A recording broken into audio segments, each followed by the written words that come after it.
World War II sweethearts who reunited in France may see each other again, this time in Mississippi.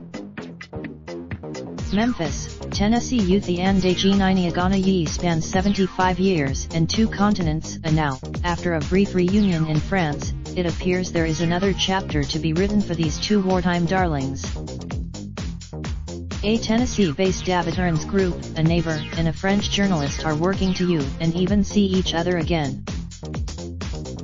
Their story began about 75 years ago, when a 24-year-old Robinson met 18-year-old WWII. He was serving in Abri, now known as Val d'Ibri, a town in northeastern France.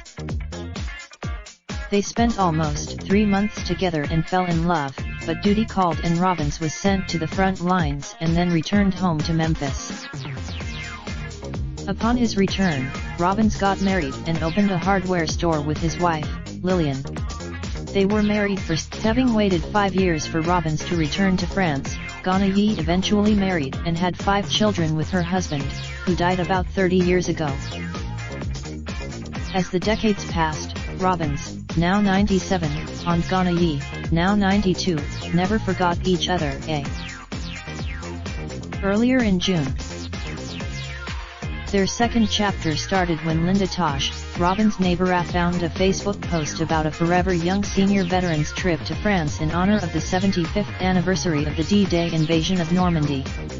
She helped Robbins. A part of the application asked if there was anyone from the war the veterans wished to find. Robbins told Tosh to put Ganay's family on there. Diane Haidt, founder and president of Forever Young Senior Veterans, saw the application and spoke to Tosh.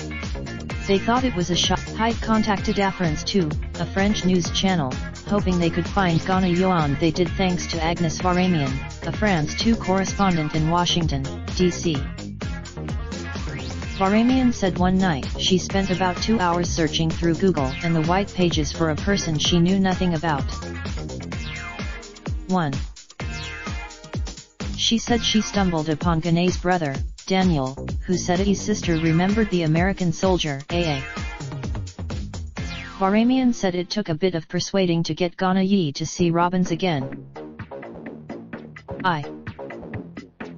D-Day. On June 8, the 2 lovebirds finally embraced again. Imagine. The reunited sweethearts spent about 2 hours together at the nursing home where WWII lives, and talked about how their love for each other never went away. Unfortunately, once again, Robbins had to return to the United States, but he said it would not be the last time they saw each other. Now a team is dedicated to keeping Robbins and WWII connected. Varamian and Haidt are working to set up emails or video calls between the 2. Haidt is in the process. Robbins said he invited WWII and her family to stay with him in Mississippi and promised to show them it. Follow the Memphis Commercial Appeal on Twitter @Memphis News. This article originally appeared on Memphis Commercial Appeal. Raindrop, drop top smoking, no cooking the hot pot. Fucking on your bitch, yeah, that. Looking up, open the park pot.